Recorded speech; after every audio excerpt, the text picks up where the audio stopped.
Times like, well, what if we had a stable technology base and we had a team that was more experienced and more seasoned, and we had, an actual, like our director, and which we didn't really have on System Shock 2.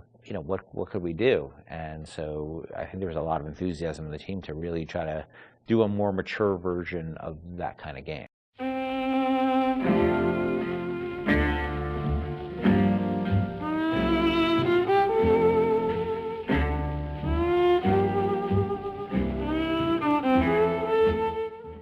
Hello, and welcome to our 5th and final episode of Rediscovering Rapture. I'm your host, Logan Moore. In today's conclusion, we're going to be mixing things up a bit. Instead of talking about some of the more direct elements that are found within Bioshock, we'll be looking at the development team and understanding how they created this masterpiece. Video games are kind of an odd medium where the creators behind the games don't get as much recognition as maybe a director of a movie would or a producer on a TV show. It would have felt off-putting to not at least mention the creators behind the game at some point throughout this series. Don't worry though, as the story of Bioshock's initial release and the legacy that it created in the years after launching are just as interesting as anything else we've discussed in this series so far. To better understand the development of Bioshock, we must first go back to 1999. In this year, a game named System Shock 2 released on PC, developed by a company called Irrational Games. Upon releasing, System Shock 2 was praised by critics and those who had played it, but made hardly any money. Irrational's lead designer, Ken Levine, and the other members of the development team knew that what they had created, though, was special. While the studio strayed away from games like System Shock 2 for years, they knew that they one day wanted to create another game in the same vein. Years later, and the time finally seemed right for Irrational to give this hypothetical project another try. Unfortunately, Irrational Games didn't own the intellectual property rights to System Shock 2, so instead they would have to create a spiritual successor. This project was codenamed Bioshock. Ken Levine would serve as the creative director and lead writer on the Bioshock project, and he and his team were slowly putting together ideas for what would become the base of the experience. Early on, they had the thought to place the setting underwater, which contrasted with System Shock 2's location, which was in space. Levine also happened to read The Fountainhead by Ayn Rand, which influenced his story and characters that he was creating. In an interview that released last year, Levine talked about how early on the game was nearly impossible to sell to publishers. System Shock 2's failure in terms of sales made it arduous to pitch a game in the same vein. Eventually though, Irrational caught a break and publisher 2K Games would agree to fund Bioshock. In the process, Irrational rebranded to become 2K Boston and 2K Australia.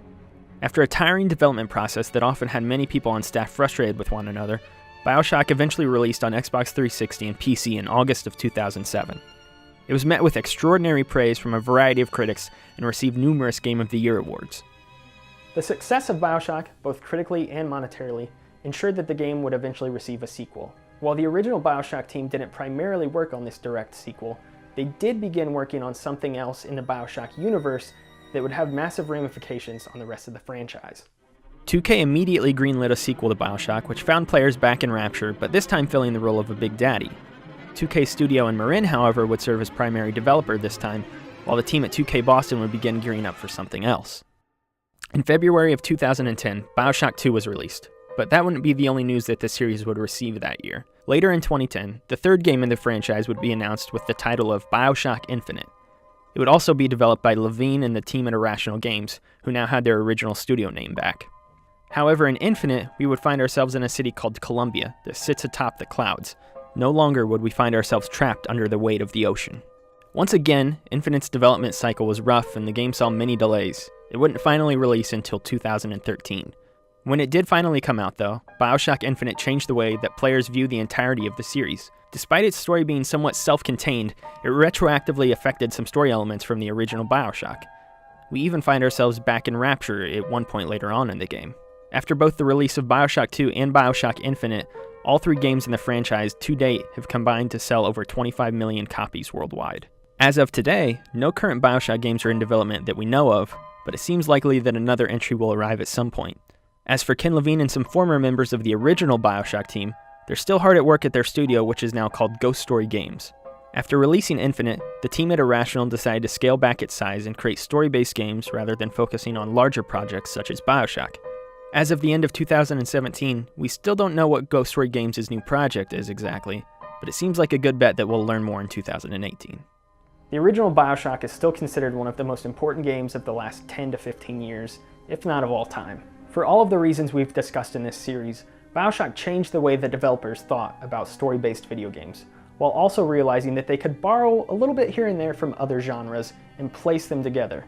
While I'm definitely biased in my love for Bioshock, as it's one of my favorite games of all time, it's not any sort of stretch to objectively say that it's one of gaming's landmark titles. And that wraps up Rediscovering Rapture. For those of you that watched the entirety of this series, thank you so much. Whether you've played Bioshock before, or this is for some reason the first you've ever heard about the game, I hope that this series was at the very least interesting, and if you haven't played it before, maybe compels you to go out there and try it.